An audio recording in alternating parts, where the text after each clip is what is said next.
Emotional intelligence is one of the most valuable skills that a successful business owner can master. There is a direct correlation between the improvements in customer service, customer experience, sales, leadership skills, and the performance of your workforce and emotional intelligence. And that's why on today's video on Profit Made Simple, I'm going to be discussing what emotional intelligence is. How do we develop and cultivate it so we can refine, develop, and master this soft skill? Hit subscribe if you want to have more value-packed videos coming into your inbox each and every week. And strap yourselves in, because this is going to be a special episode that is going to equip you with the knowledge so you can master emotional intelligence.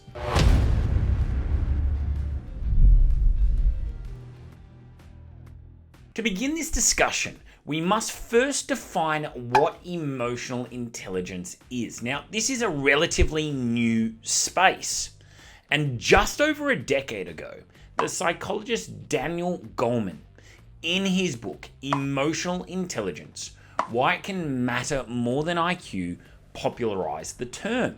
It is also known as emotional quotient, or EQ. Now, what it is, it's the ability to recognize, understand, and manage your emotions as well as others. And there are 4 key elements that I'm going to be discussing. There is self-awareness, there is self-management, there is relationship management, and social awareness. So the first component is self-awareness. Now, this is the ability to understand your own emotions. It's understanding your strengths, your weaknesses, your values, but also how they impact other people. Now, the psychologist Tasha Eurich found that 95% of people think they are self-aware. So they have the ability to look introspectively, understand themselves, and the impact of their emotions on others. However, the reality is that only 10 to 15% of these people are actually self-aware. So that means most of us watching this are not as self-aware as we think. That's why I'm going to be discussing how we can become better at our emotional intelligence so we can increase our self-awareness. Now, in a business context, this is incredibly important, because if you have a team member, and I think we've all had those, that is not self-aware, then it will diminish the productivity, the outcomes, the efficiency of that team by over 50%. And this is why we must master emotional intelligence, not only for ourselves, but also so we can facilitate this in team members. The second component is self-management. Now, this is the ability to control your emotions, impulses, and reactions. It's the ability to stay cool and calm under pressure despite external stress. And I want to share a quick example in terms of the importance of self-management. The first ever leader I worked for was in my first official corporate job. I was an account executive in a sportswear company, and the CEO was an extremely intelligent man. Strategically, he was at the top of his field. However, he would quite often blow his top, and you could hear him screaming and yelling down the hallway. And I remember he tore shreds off me in one particular instance. It was public, it was a humiliation, and he did that to so many other team members. As a result, I felt demotivated and disconnected from the organization, and this is why it wasn't bigger and more successful than what it was, because that leader lacked self-management. The third component is social awareness, and this is the ability to communicate with other people, to collaborate, and to resolve conflict. Now, when it comes to social awareness, the number one skill is empathy. And studies have even shown that empathy is the number one skill that leaders need. And this is the ability to walk in another person's shoes, to understand their perspective and where they are coming from. And the fourth component of emotional intelligence is relationship management.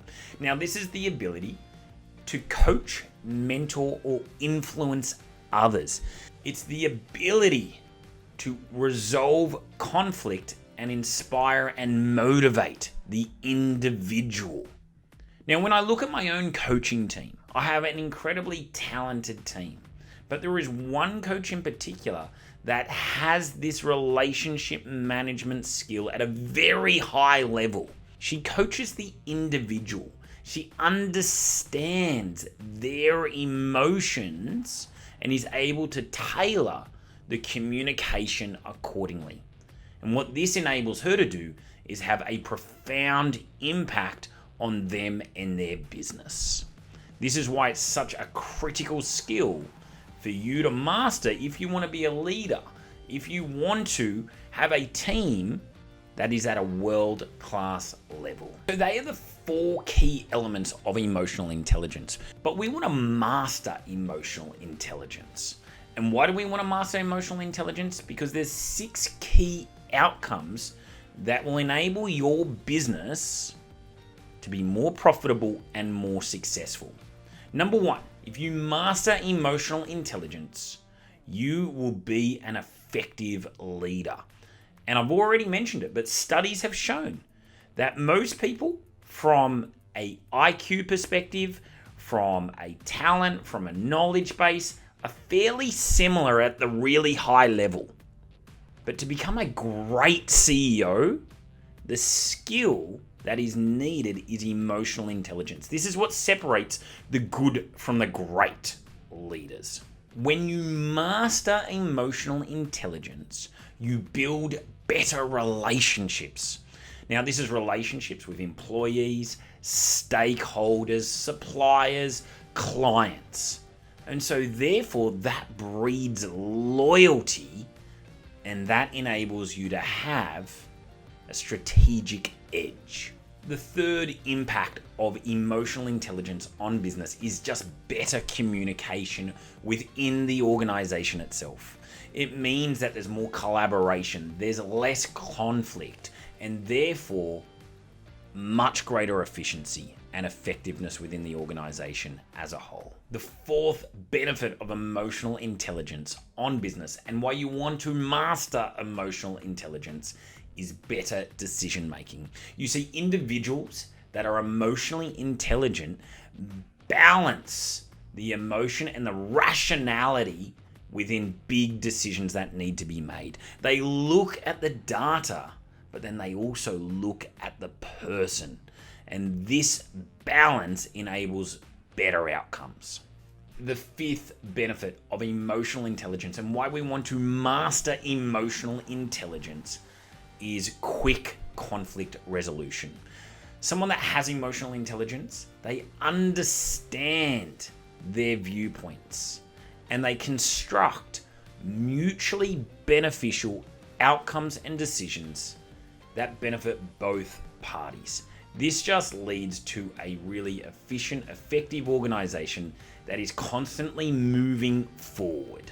The sixth benefit of emotional intelligence on business is adaptability and resilience. And this is a big one because business is a roller coaster. I was chatting to a colleague last week and he said, Dan, please share more tips because I'm sick of riding the roller coaster of business. You know, every time there's an interest rate increase, I get stressed out. Every time I lose a client, I get stressed out. Every time I lose a team member, I get stressed out. And the key? Develop that emotional intelligence, because you're not going to ride the ebbs and flows that come with owning a business. You're going to be more adaptable, you're going to be more resilient, and you're going to be able to confront these challenges and obstacles in a much more efficient manner. We know emotional intelligence is really important, not only in life, but also in business. I shared those 6 benefits, but the outcomes of those benefits, you're going to have tons more sales. Who doesn't want that? You're going to have way better relationships, more loyal, happy clients. You're going to have a better customer service and experience. So how do we develop emotional intelligence? For me, it's one of the greatest skills that we can develop.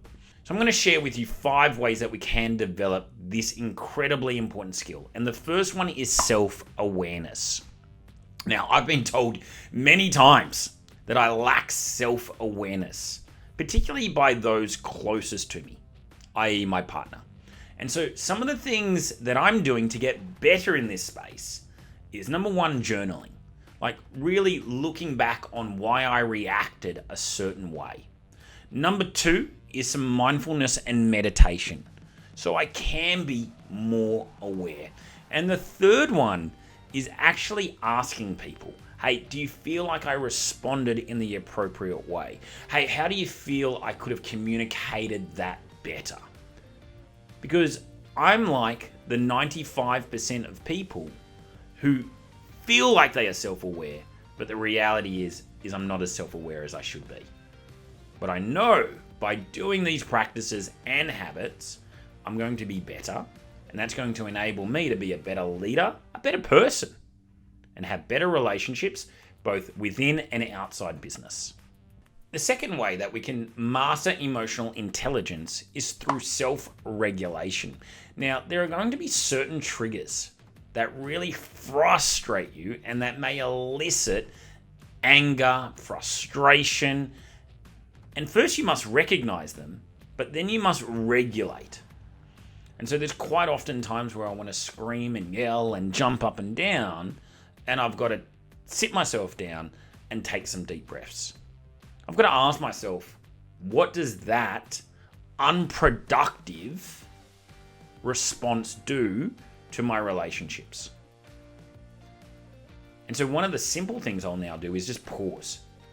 Because I used to yell things or say things without thinking first, and it would result in a destructive outcome. So self-regulation is number 2. The third way that we want to master emotional intelligence is empathy. And as guys, one of the things that we don't do well is reflective or active listening. Quite often, we will cut our partner's words off mid-sentence and jump in with solutions. But this is a really important skill. And the book that I love that really goes into the nuts and bolts of how to develop reflective listening is 7 Habits of Highly Effective People. This will help you demonstrate more empathy. And when you're more empathetic, you're going to be more understanding and you're going to have, again, better relationships with both your colleagues, your friends, your family. The fourth way that we want to master emotional intelligence is through our relationship management.